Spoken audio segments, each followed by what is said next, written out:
I am Vito Munoz. I am the Associate Product Manager at Upper Deck Company for the Versus System 2 PCG, and I believe we're talking about Mortal Kombat 11 today. The first thing I want to ask you, Vito, is how do these relationships come about when you do something in the Versus system? Like, do they come to you? Do you go to them? We are just a small piece of the larger Upper Deck Company who is making brand deals all the time with a bunch of different IPs and licensors, and our relationship with WB is really what started all of this. They do what they do.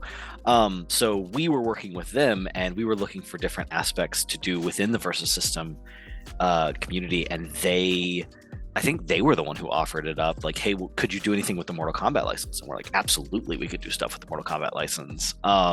So since Mortal Kombat 11 was the most recent game, they were like, what if we focused on this? And we're like, yeah, give us permission, we'll run with it.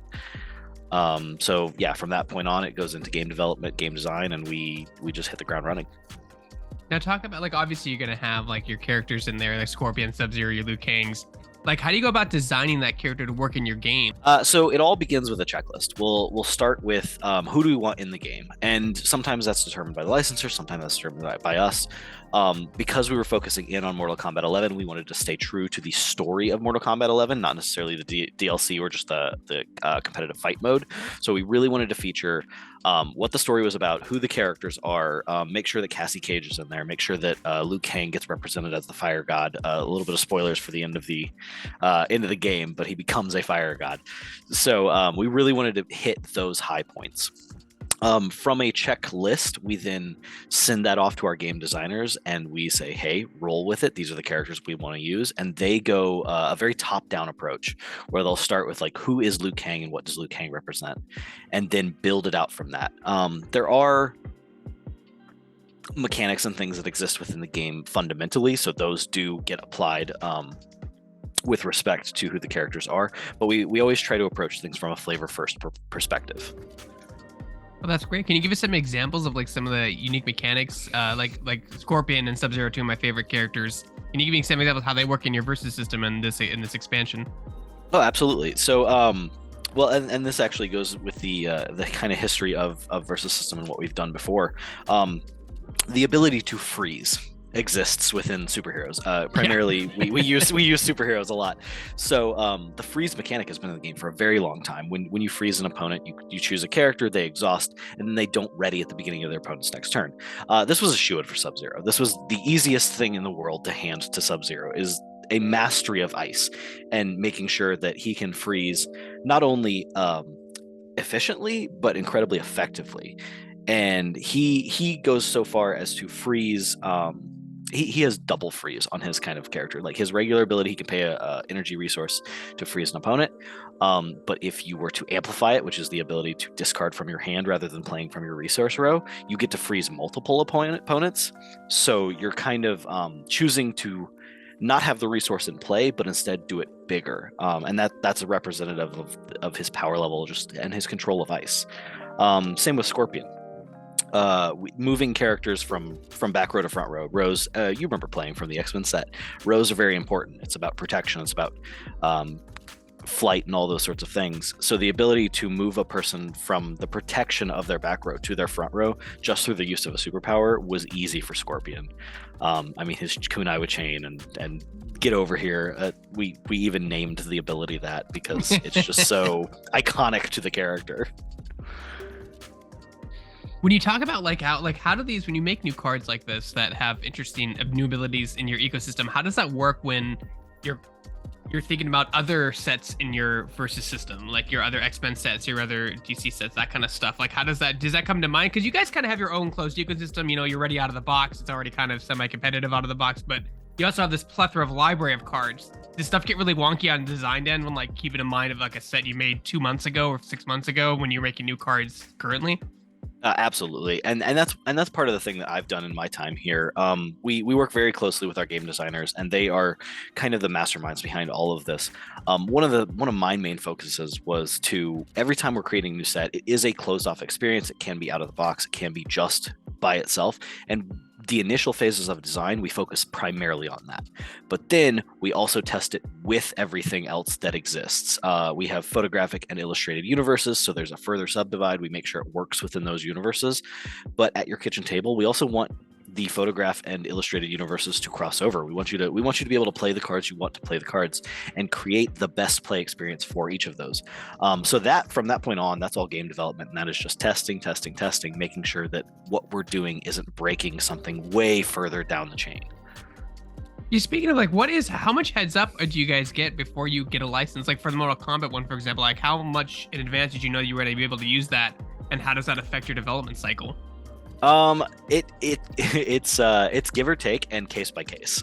With the Mortal Kombat one, we knew that one pretty early. The moment we started talking to WB, I always call myself like a little dirty goblin. Every time we talk to a licensor, I'm like, all right, what do they got? Let me dig through their pile of treasures and see what I can put in my game. So we knew pretty early that Mortal Kombat was on the table. We didn't know which Mortal Kombat. We didn't know if it would be an anthology, if we could go far back into the roster, and what exactly they would want. Because at the end of the day, the licensor does have their particular needs. They want to prop up certain things over other things. There were decisions made within this product to pay homage to the movie that was coming out a year or two ago, and making sure that we weren't crossing certain lines and making sure that things stayed within their narrative. So it's very much about communication and making sure that everyone is on the same page. But depending on the product, it can be anywhere between a year ahead of time or a couple weeks, and we're like, okay, let's just go. It's very interesting. Like almost, I mean, I was a kid in the 90s, so like there was one IP. There was like just X-Men or Marvel, that's all it was. But now you have like Marvel, and then there's the Marvel MCU, and then there's the Marvel comics, and there's the Marvel animated shows. Like they're all different styles and stories, and like it's like the IP holder wants to, like, now in today's world, people want like a specific story told from a specific viewpoint, whether that be comics, movies, TV, or video games. How's that been like for you when you're working with this Mortal Kombat license? I mean, like for the art, for example, like how much were you allowed to use from what sources, and like what did you have to outsource artists to create original artwork for this set? Art was a really tricky proposition at first, because we when working with licensors, and when working with anyone, there's press kits, there's contact sheets, there's things that they hand out, and they're like, hey, we would like the style guides to look like this, we would like the things to look like this, here are the approved images, they're all on the sheet, so you know that they're approved. For our uses, we need upwards of like 60 or 70 unique images. So there was a back and forth where we were talking about like, well, can we use in-game screenshots, because we want to stay true to the game, and eventually we got permission to use cutscenes things, and we would take those captures ourselves. So a lot of the art from in the card set is actually from cutscenes within the game, and some of the art is from the context sheets that they provided. Some of the really high quality stuff, like I know a lot of the main characters, like Scorpion level 2 is one of the images that was provided to us, and it was just so crisp and so clean that I'm like, I've got to feature that art. But then some of the other stuff, like his level 1 is from his character select screen when it's the Cyberlinque level, where you can choose either Sub-Zero or Scorpion for the fight.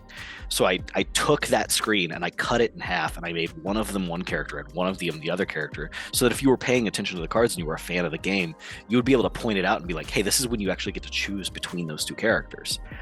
So it's a little bit of column A and a little bit of column B, and a lot of creativity to kind of make the best product. When you have access to like an IP, like with Warner Brothers, when you're working with a license holder, like you have access, or you can request access to certain things. Like it sure beats Googling on YouTube and trying to find something high quality. Yeah, and we'll usually start with prototypes, with just Googling stuff that's somewhat high quality, but like, this is kind of the feel we're looking for, especially if we have to go to the licensor and request a certain specific thing, like, hey, we really want Raiden doing his electric fly move. Here's kind of the feel we're looking for. Can we do something like that? So sometimes we'll use those assets, but we also try not to pull assets from the internet, because like nobody owns those, and it's very like, we want to do our due diligence and go through the correct channels. So talk about, like, you guys are obviously a physical product in the end. Like, how do you test this game out? Do you guys do like pen and paper? Do you guys do a digital build? And then like walk us through that process. So that a lot of a lot of that is proprietary, but generally we do have a testing process where we will make test cards. They are printed out on regular sheets of paper. We cut them with a little guillotine cutter and sleeve them up, and we play our proxies. And that's how most of the testing will go. We'll use a couple different programs. Some we've played around with stickers, we've played around with pen and paper. For our purposes, we've actually started doing kind of keeping a catalog where anytime something changed, we'll just print the new version and slide it into the sleeve, so that as we're testing things, we can always refer back to like, what was the last version? What did this look like before, and how does it feel compared to the last version? And we found a lot of value in just kind of seeing where we've gone to kind of map out where we're going. What was the single most challenging thing for your team on this specific Mortal Kombat set? On this specific Mortal Kombat set, it was finding a balance between staying true to Mortal Kombat the Legacy and within Mortal Kombat 11, because there are certain things that are not featured within. Sonya Blade was one of those ones where we fought back and forth with the game designers, and I was just like, I just don't know how important Sonya Blade is in Mortal Kombat 11. She spoilers for everyone who's listening and hasn't played the game, she dies within the first 30 minutes of the game, and then the only Sonya Blade we interact with throughout the rest of the game is a time travel version of Sonya Blade, where she's incredibly important to the legacy of Mortal Kombat, but her importance is diminished in this particular game. So finding a good balance so that we know that we're playing a nostalgia game with the audience, but we also want to feature like what's new and interesting about the new protagonists of Mortal Kombat. And harkening back to that trailer we saw today, like Fire God Liu Kang wasn't a fluke. That's now who Liu Kang is.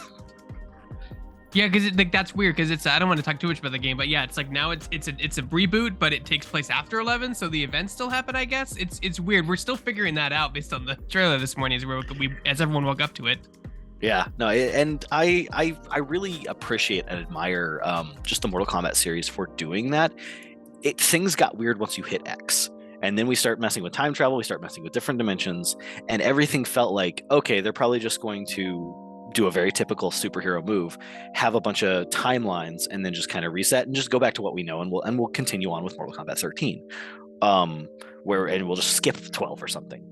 But the fact that they're sticking to their guns and committing to this newer timeline, and like, I mean, just the gall of calling the game Mortal Kombat 1, I'm like, okay, this is what we're doing. And I don't know, I admire Netherrealm Studios for that. I think that's such a good move because it gives a new generation an opportunity to interact with this license in a new way. Yeah, I mean, you and I have lived through the Mortal Kombat's legacy, and it got rough there for a bit. Quite a bit. Yeah, I remember when they did the reboot, and then we're like, okay, they're back, and that's when their whole ramp started to come up again, and they took off. But it's interesting you speak of the legacy, but like most of the time when people like, for people who are unaware of the set, it's like you were not forced, but you were asked to use things specifically from 11, not from like 1, 2, 3 or like X or the trilogy or like the 90s games, like specifically 11. Yeah, and because that is the I mean that's very typical of a licensor, that like this is the newest product, so this is what we want to prop up, and we're happy to play those games. Like that's exactly the way that we want to do it. If we were doing Injustice, we would absolutely want to focus on Injustice and not like the DLC Ninja Turtles and all the other all that stuff. Like, yeah, we would love to toy around with that, but when we're talking flavor and lore, we want to make sure that we're like staying within the bounds of what we're trying to do. And for this game, we were really just trying to tell the story of Mortal Kombat 11. That's the reason that Kronika is so present in the set. Cetrion, who's been around forever, being the daughter of Kronika, and just all of this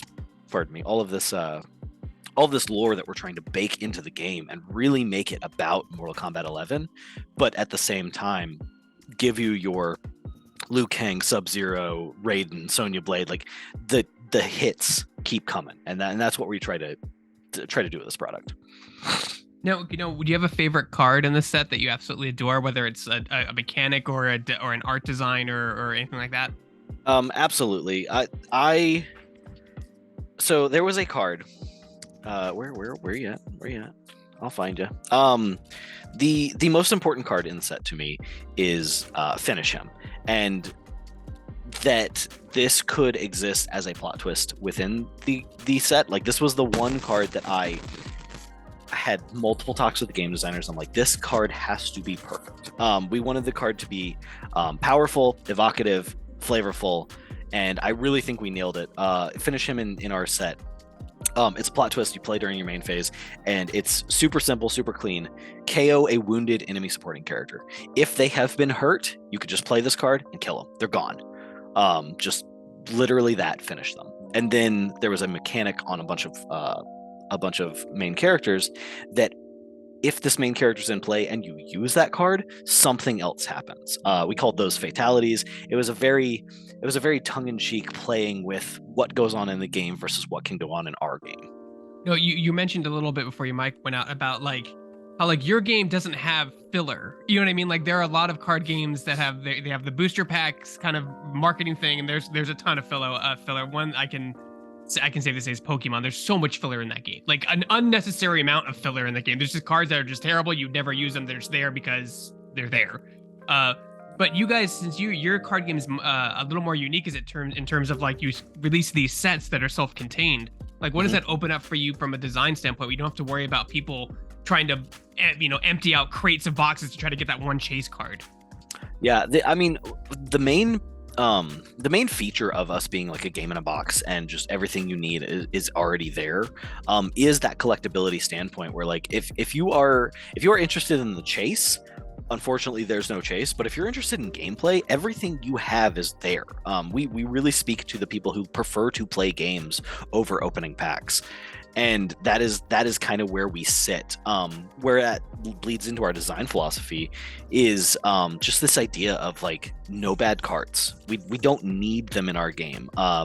There are cards that are weaker. Obviously, not every card is going to be good, and the difference between no bad cards and not every card is going to be good is a very nuanced and elegant difference.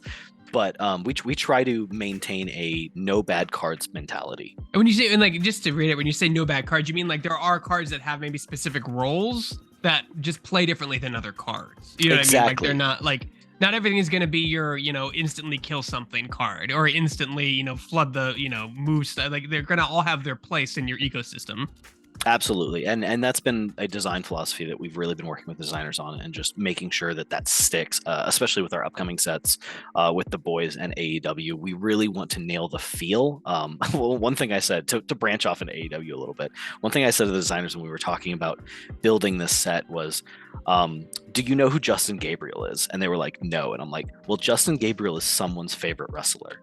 And when that person plays this, I want them to feel like their card is good. So in that world, in AEW, someone is someone's favorite. Let's make sure that feeling is conveyed, and they don't feel like their favorite sucks.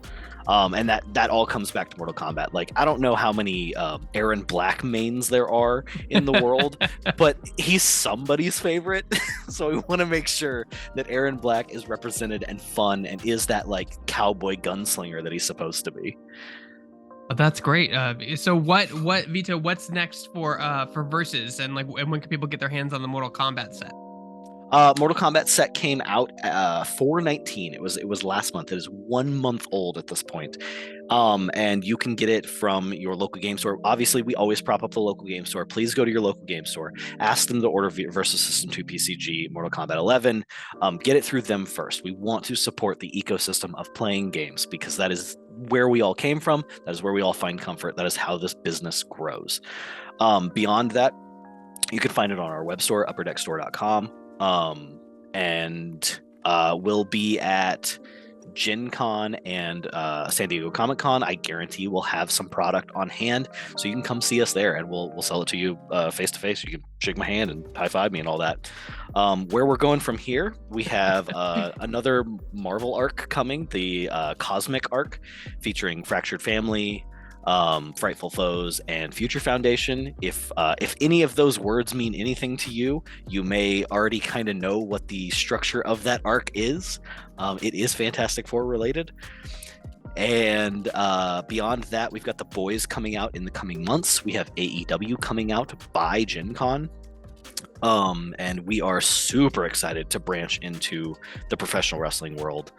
I don't know It's if a you big played. license. It's I grew up with wrestling. I watched WWE back when it was WWF and Impact Wrestling and New Japan and all of that. Like, I'm a huge wrestling fan, so to see us break into like the professional wrestling genre, and I mean, having played the cards, it feels like wrestling. We're just two big dudes smacking each other the entire game back and forth. I'm really excited to see just how the audience takes it. No, just because I'm curious, like when you do release a set and it's in the finally in the wild in the public hands, like how does that affect, like how do you guys get feedback from stuff from your community after it's been out for a while and in the hands of millions of players, as opposed to like your internal QA testing, and how does that uh, improve your design moving forward for the next set? That is a lot of market research. That is me being in every forum and community I can be to just see what's going on, see what's being talked about, following the Twitter, following the socials, following everyone, answering questions. We have our own email addresses where you can reach out to us at op@upperdeck.com, and just communicating in every way that we can, taking that data. Obviously, we take sales data and we do the whole business side of it, but I find the community side of it is a lot more fruitful as to like what we're doing right, what we're doing wrong, and how we're improving those processes.